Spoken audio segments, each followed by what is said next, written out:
What is up, my ninjas? I'm Strident, and I'm back with a review.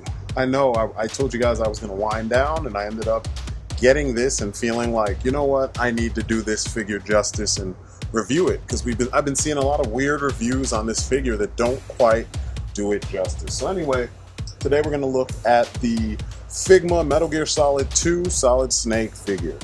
And it's a pretty cool figure. I'm going to tell you that before I even get into it. But as usual, I am going to get into the good, the bad, the ugly, the awesome, the epic, and everything in between. So here we go.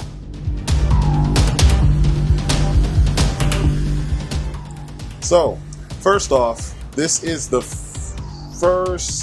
the latest 6-inch version of the character. We've only had a few of them, and 2 of them are right there. They really haven't made more Snake figures. I mean, they've done, you know, the Big Boss version from the Peace Walker and so on and so forth, but most of them were done in Play Arts Kai and not in 6-inch scale. Reveltech has done a couple, and they're pretty close, but they're a lot smaller. So, you know, this is the first one that's pretty much to scale with the previous McFarlane offerings, which, in my opinion, were the best versions of the figure, or of the character. As you can see, he is sculpted and painted in a way that plays to Mr. Shinkawa's strengths as an artist.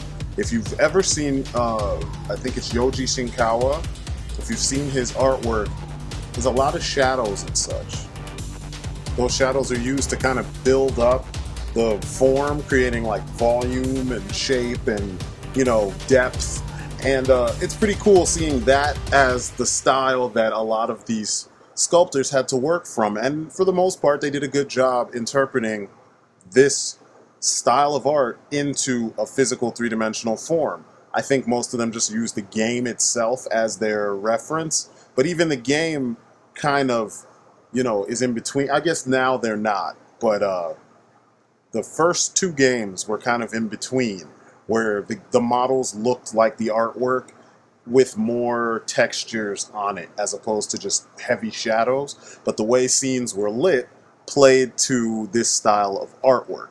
And I think one of the things that's a criticism I keep hearing with this figure, as far as the paint and the sculpt goes, is that the paint was too heavy on the face of the character. Now, in some ways that's true, because the one you see on the box is different. But in other ways, as you can see here, the paint around the eyes is usually the part they're talking about. Snake is usually lit from above, so there'd be heavy shadows around his eyes. He has very deep set eyes that are behind his bandana. And, you know, the lighting is everything when it comes to certain characters. Snake is another one of those characters. And as you can see with the way I've lit him, a lot of the shadow covers his eyes. His eyes are always back behind shadow. He's a very kind of, what's the word I'm looking for? Unpredictable type of character. And that kind of, all these visual cues kind of add to that, and I don't understand why so many folks don't get it. As far as the sculpt goes, though, like I said, it follows all that art, all the cues of the artwork really well. The sculpting doesn't stop in the places, like the soles of the shoes have actual boots sculpted, you know, treads sculpted on them. They don't stop in areas that typically figures kind of, you know, sculptors of action figures usually just neglect. You're not getting that here. Instead, here you're getting everything sculpted to the umpteenth degree. It all looks pretty damn good. The paint, I have no slop as far as I can see. I mean, unless you consider the face, the heavier shading on the face slop, then that's the only area where there's slop. But besides that, I mean, everything else is pretty well painted with no sloppy, you know, overspray and all that shit. None of that. It's all pretty consistent all the way through, even on the weapons. His body, the way his body is sculpted, he's not too muscular and he's not too small. You know what I mean? I was afraid that because he's a Figma and they're usually on the small side, I was afraid that he was going to be really, really, really small. But no, I mean, he's smaller than, like, you'll see in the comparison, he's smaller than Soda Guile, but Guile is like built to superhuman, you know, specifications. That's kind of the whole point of Guile, is he beefed himself up to get to a superhuman level to go with his martial arts.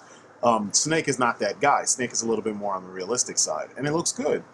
I think he looks really good in comparison to your other SH Figure Arts. You're seeing a lot of things on this sculpt, and a lot of things with the articulation, where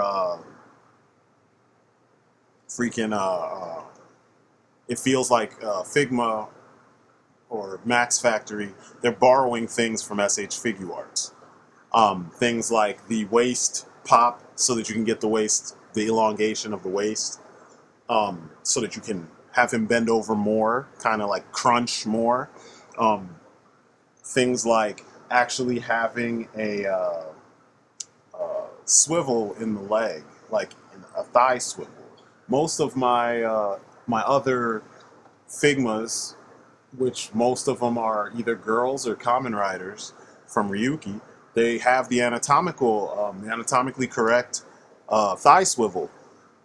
He doesn't have that. He has the traditional, like, action figure thigh swivel that's cut in the middle of his thigh. So there's a lot of things that they did that are a little bit different based on the character. Everything is hidden well. That's one of the big things about Figmas, is that the joints tend to be hidden a little bit better than the SH Figure Arts, even in the hips and shoulders and such, you know what I mean? Even on a character that's not wearing a ton of armor.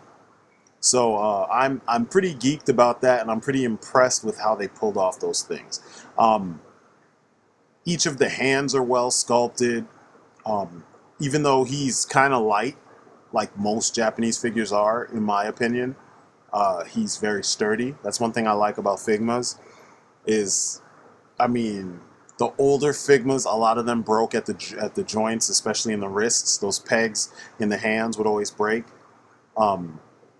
But like later on, I don't know where it started, because I started very late, and I don't like every Figma. I'm not that kind of a collector.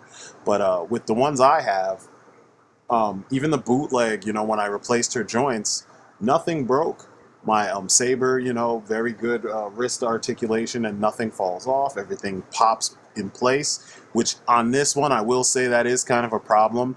There are two of his hands that don't catch when you switch hands. You pop them on, and they don't make the pop sound, but they go all the way down, and then while you're maneuvering the hands, especially poses like this, the hand pops off. The trigger hand pops off, which is fucking annoying. But, you know, for taking pictures and such, he looks really good. It's real easy to pose him. Everything is really smooth and works organically. It's just not too much that you have to think about when posing this figure. He is not very sharp on the edges, so you're not getting stabbed by points and such.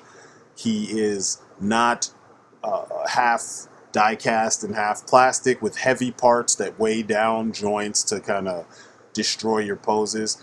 None of that. Everything here is well thought out, well engineered. It's just pretty organic, and that's what I dig.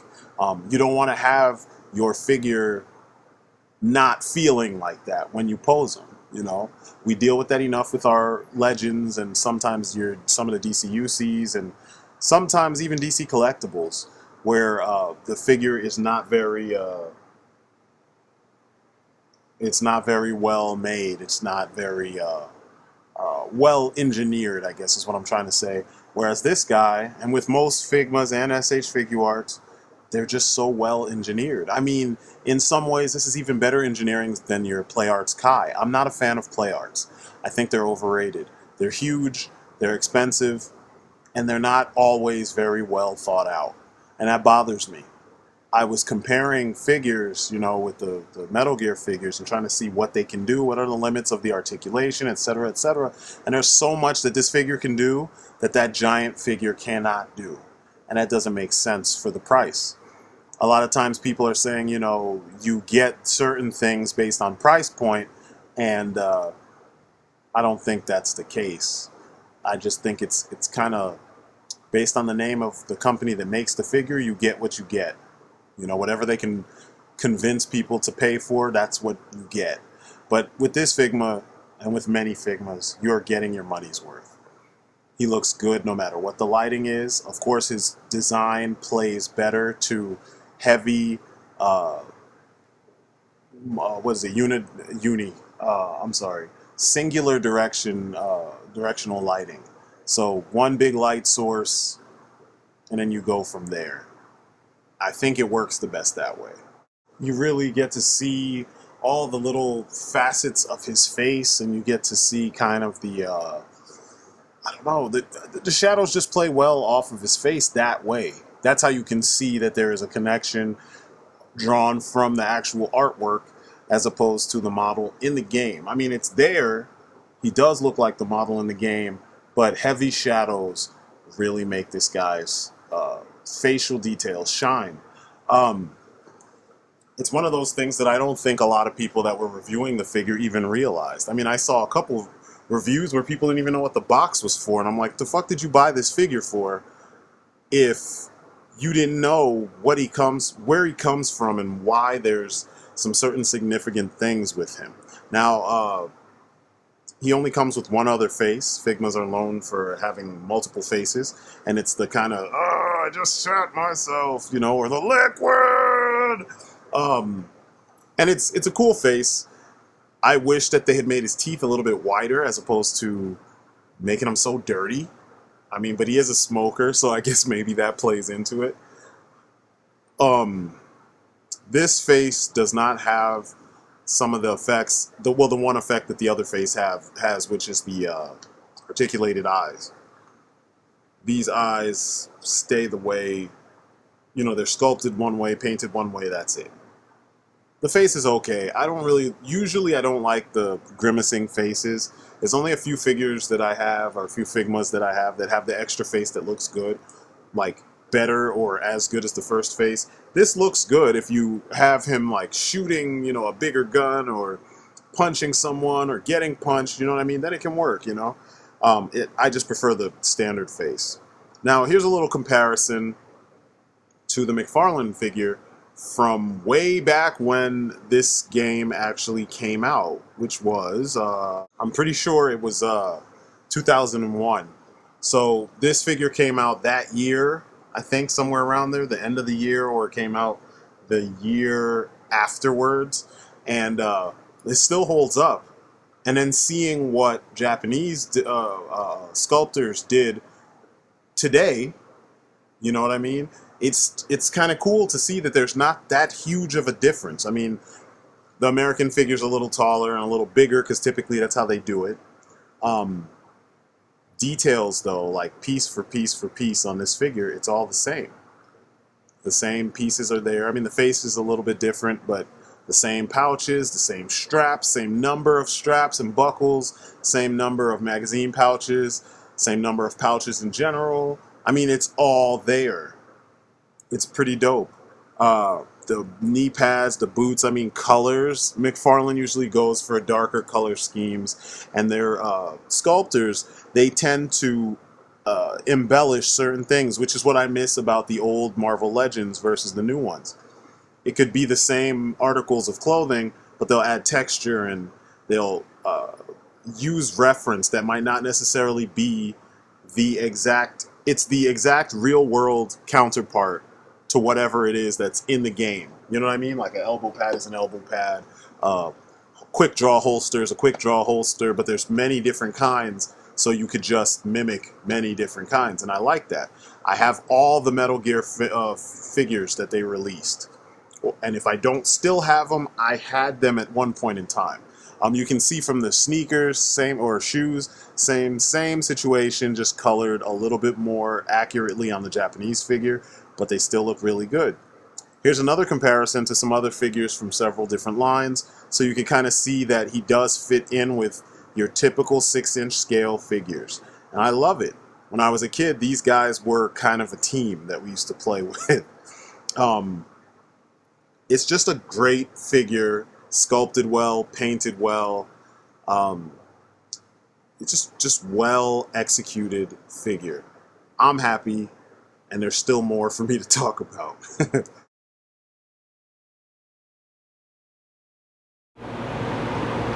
Okay. Now we're gonna take a look at his articulation. Okay, there's a couple things on this guy that break the mold of your typical Figmas. He's got a neck joint, different kind of shoulders. He's got a different kind of torso joint in here. It's partially what you're used to because there's a Figma joint that's kind of like a double one where one is going back and one goes forward, so it's like a Z formation almost, so it goes back. I guess from sideways you can tell better. It goes like this and then sticks up into the top and then Z's into the bottom. Then he's got another ball socket down here. You can also, and I'll just show you now, you can also extend his body, see how long it gets, so that you can make him kind of lean forward even more. Actually, let me take him off the stand to do this. So look how low he can bend down, which is perfect for when you have him like kneeling, and you know that pose from the beginning of the Metal Gear games. He always appears kind of Terminator 2-ish, and he's holding on to the ground and all that. You can achieve that position because of how far he can bend. You see what I'm saying? And it doesn't look weird. So kudos to them for that. I've been hearing a lot of people say shit like, oh, he seems fragile and blah blah blah. Man, all Japanese figures seem somewhat fragile in some kind of way. All you have to do is just handle the figures differently, and then you won't have those problems. You can't handle this guy the same way that you handle a Marvel Legends. He also has eye articulation, which is pretty awesome, but only on this face, not the other one. So shoulder, we'll start with the head. Left, right, up, which is compound. It's the neck and the ball in the head, so you can look way up. Side to side. The bandana itself is on a little ball joint, so it can move around and stuff. You can move it up, you can move it down, you can twist it. His little mullet right here, it is on a little Figma joint, so you can move that up and get it out the way, so that if you need to make him look up higher, his mullet can be moved. If he's looking down and you want the mullet to look down, there you go. This is the kind of shit that, you know, makes me more excited about this than anything that Hasbro puts out these days. His arms move up this far. They're a little bit different because the swivel is all in here. Some people don't like it. I don't care. It allows for very good reach. You can reach over his chest perfectly, and since the bicep swivel is built in, you don't have to worry. It's more of a shoulder swivel. It's almost like an anatomically correct bicep swivel.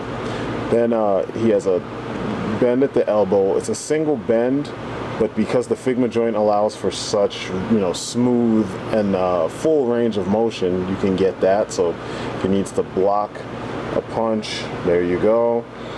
If he needs to talk to Otacon and you have the right hands in, you can just put his hand.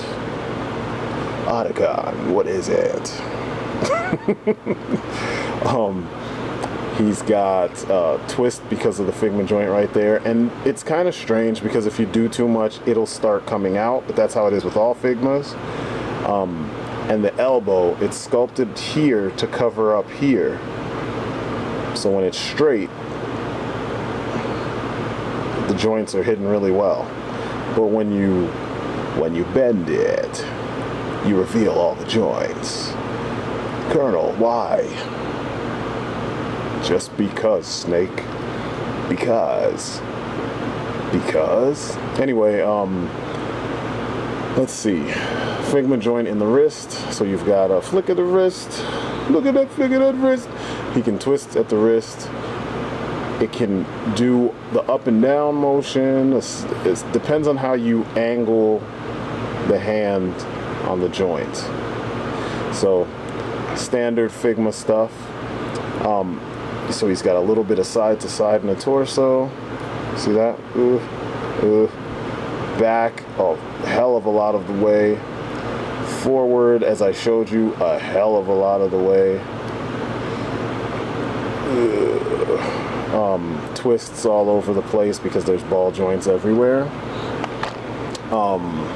His legs, they go forward this much, and it's nice because this whole crotch section and the belt and everything is all soft, kind of like what NECA does. So you can get his feet up pretty high, and there are slits cut in there at the harness part so that you can, you know, pull the leg up and not worry about it ripping anything. Also, the pockets themselves are made of a soft rubber, so they easily get out the way when you need them to. He's got a thigh swivel, classic thigh swivel, like what we're used to over here. Single bend at the knee, but it's more than 90 degrees, which is awesome. He's got a point. He can pull back that far. He's got a, what do they call that? A pivot in the ankle, which is a little bit different from what we're used to, but it works the same way. You know, when you straighten out his legs farther, you can do that. And then he's got toe articulation, which is so nice. I don't really use it much, but for characters like this, when you kneel them down or something, you know, when they take a knee, it just looks more natural when you utilize that toe. So I'm happy with that. He doesn't have any boot cut articulation over there. I don't really like the boot cut. I am actually a fan of anatomically correct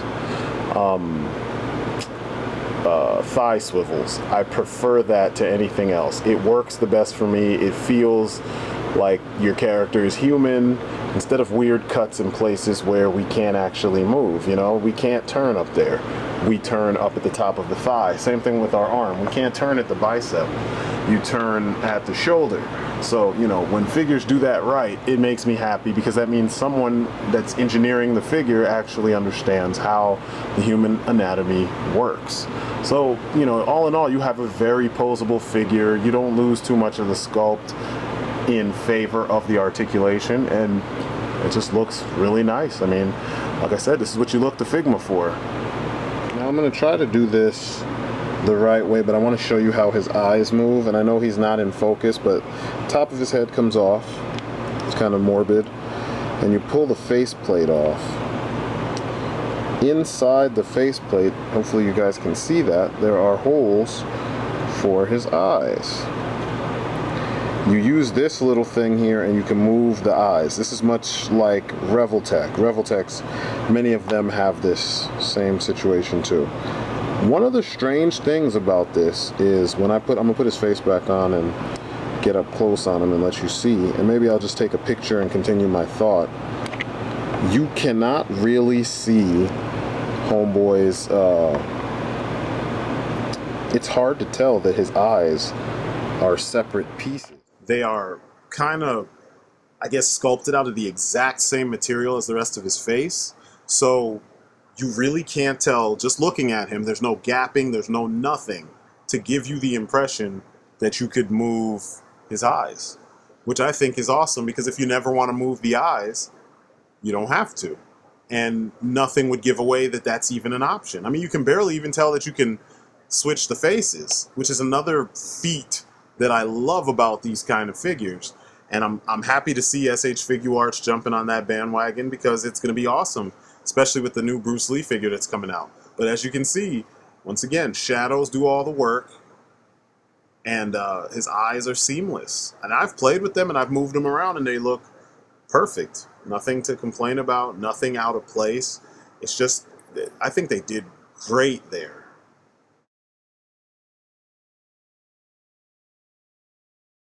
Now, his accessory count is actually pretty big. Mostly hands and small accessories, but everything you've come to expect from a Figma release is here. You've got your stand and your Figma bag. You've got your hand tree.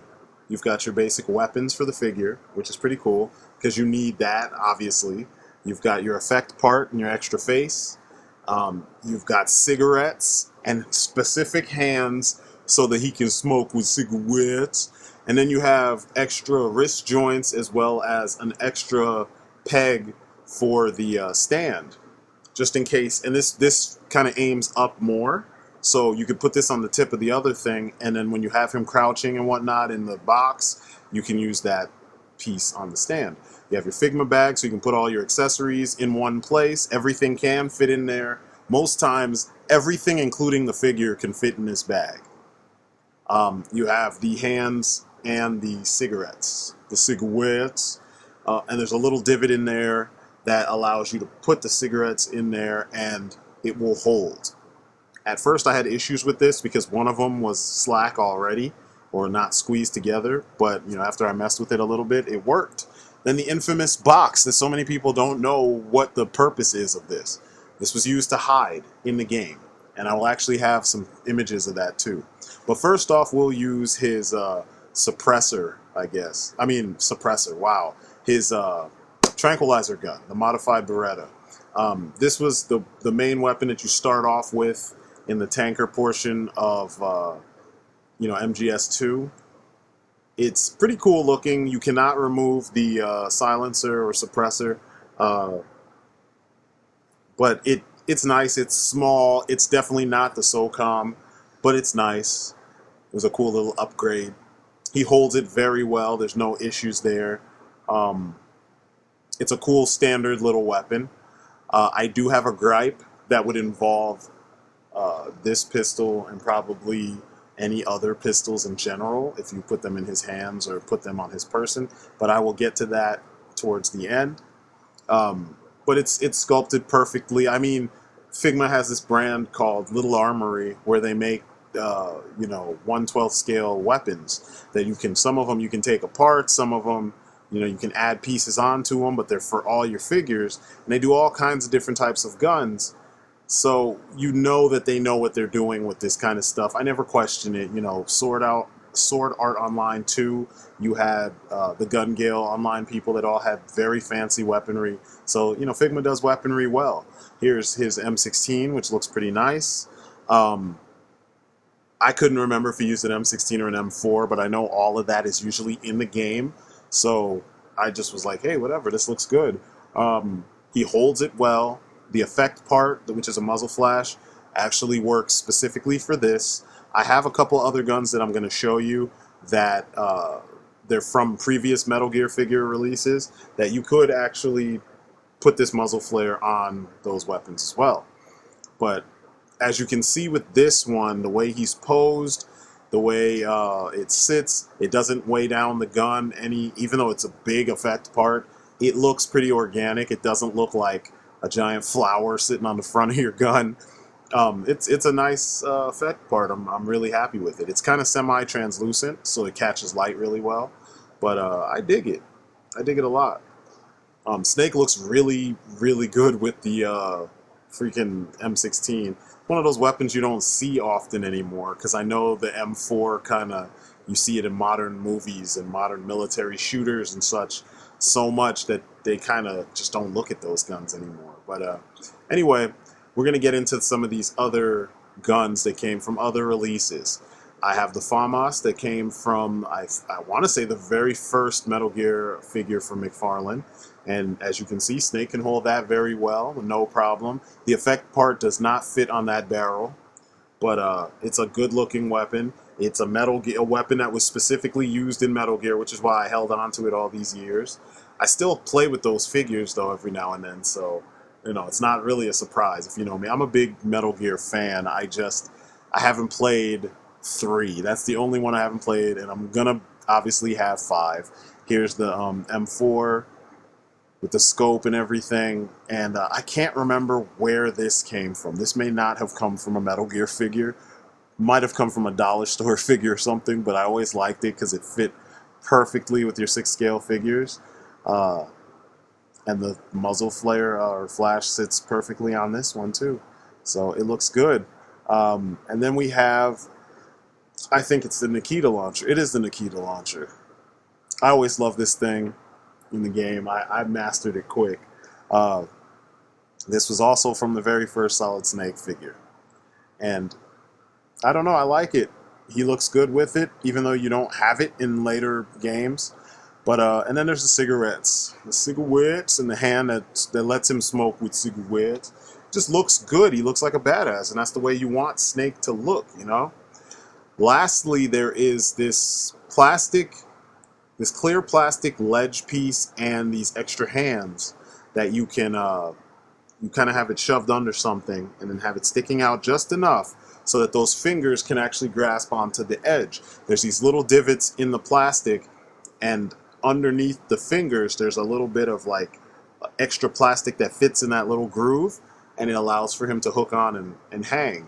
You have to kind of do it just right, otherwise he will just kind of bust his ass and fall off, and you don't want to drop a $40-50 figure from a decent height. But all the articulation and everything works really well with this to allow him to do what they call evasion mode, because in Metal Gear Solid 2, that was one of the new moves that you got, was to evade by hanging off the edge of things. And since you were on a tanker, there was a lot of scaffolding and such for you to actually pull that off, which is pretty cool. I like it. I'm actually going to glue those hands to the plastic so that all I have to do is just peg them into the wrists and not worry about, you know, positioning everything and balance and blah, blah, blah. Because I'm never going to use those hands for anything else. So that's what I'm going to do. And then if you get bored of that, you could always put him in a snake or crane style pose, and he can peck the shit out of people. I like the fact that some of these some of these extra hands you could do different things with. And then of course there's the box. This is what you did in a game.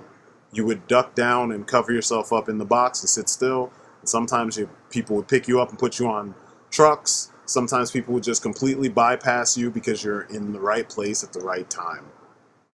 And if you're in a box, I mean, who's gonna really think that you're, you know, an intruder? You know, it was awesome. And now for the exclusive stuff. I bought the Good Smile online web shop exclusive version, and it came with this. That's the only difference. It wasn't even in the box. It was kind of attached to the box.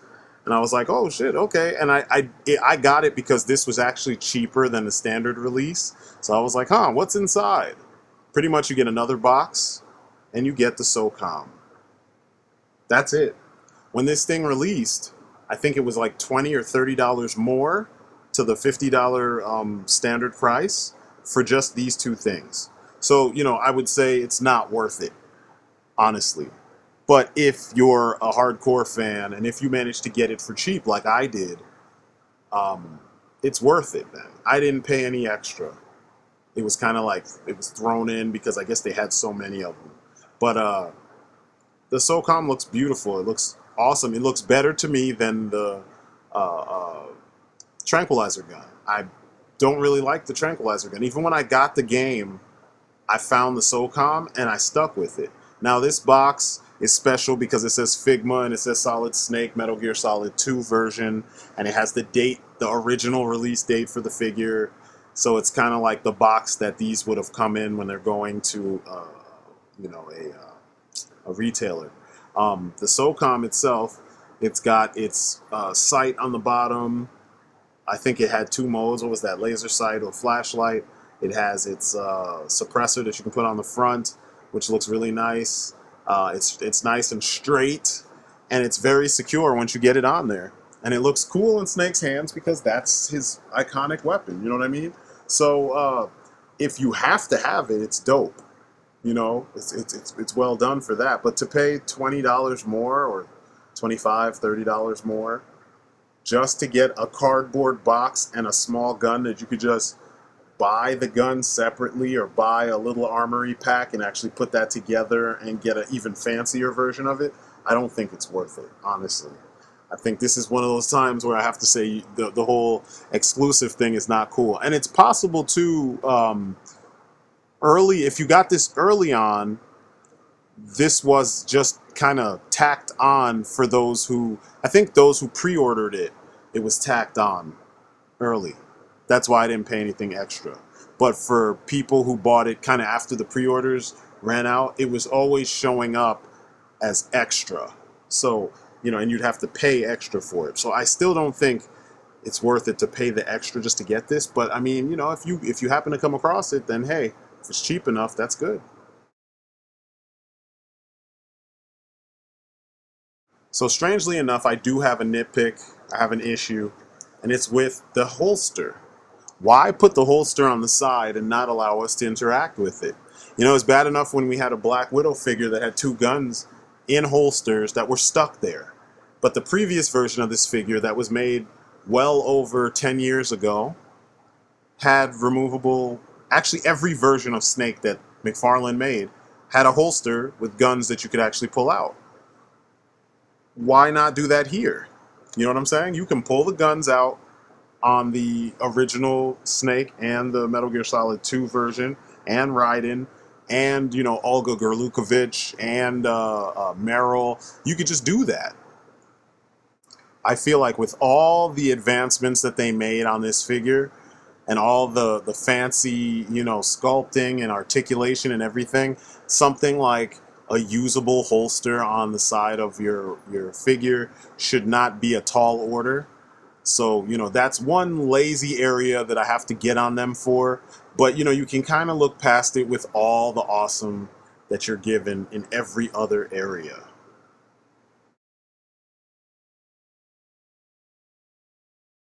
The bottom line, people, is quality. You're getting quality figure. I mean, quality sculpt, quality articulation. I'm sorry, quality paint and sculpt, quality articulation, quality accessories. And it's just a quality everything. The package is perfect. You have just enough to have everything that he comes with perfectly packaged. If you want to put everything back in there and have him on display, you can do that. It's just for the price tag. There's all the little nods to things that Snake actually does. And if you played the game, it's things you did when you were Snake playing this game. I played the shit out of Metal Gear Solid 2. Me and my homeboy Chris, we used to play this all the time. I think that was our second year in college. So we were playing the hell out of the game. So, you know, it's cool to go back and see all this stuff in 3 dimensions in my hands. Like, I can actually put it, you know, on the figure and play with the figure and put him in the predicaments that I played in the actual game. So it's a quality figure in that way. If you're not a fan of Metal Gear, you might admire the articulation, the sculpt, and some of the accessories, but you might not fully get it. You know what I'm saying? Like, there's things that are very specific to people like me who played the hell out of the game. You know what I mean? So if you are a fan already, this is almost a must get, because there are no other real, I mean, there are few other options for smaller, you know, 6-inch scale action figures of the Metal Gear cast. You can find the old ones on eBay for relatively cheap, but it's still way more expensive than what they cost when they came out the first time. So, I mean, there's that, and then they're not very well articulated, whereas these guys, this figure here, I mean, his mullet is articulated. What more do you want? Everything, his eyes and his mullet. So, you know, it's a no-brainer. If you want a dope-ass Snake figure, this is the one. Plain and simple. I'm Strident. This has been my review of the Figma Metal Gear Solid 2 Solid Snake figure. I think it is an A+ of a figure. It's got that one quibble, my one complaint, but you can get past that. It's still made of wind. So if you see this guy and you can get him for cheap, pick him up. He is so worth it. That's my story and I'm sticking to it. You guys have been awesome. Peace outside.